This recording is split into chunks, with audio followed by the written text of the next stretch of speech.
సూర 98 సూర బయీనా. ఆయతులు 8. అవతరణ మదీనాలో అనంత కరుణామయుడు అపార కృపాశీలుడు అయిన అల్లాహ్ పేరుతో ప్రారంభిస్తున్నాను.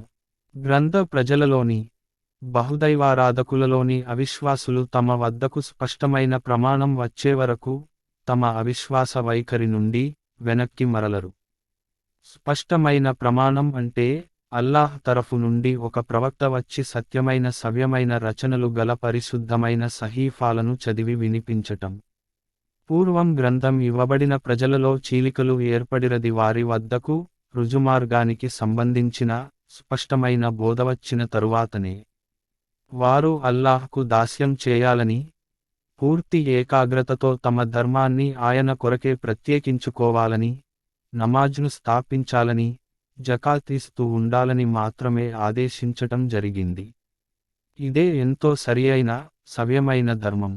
గ్రంథ ప్రజలలో బహుదైవారాధకులలో సత్యాన్ని తిరస్కరించిన వారు తప్పనిసరిగా నరకాగ్నిలోకే పోతారు, అందులోనే శాశ్వతంగా ఉండిపోతారు.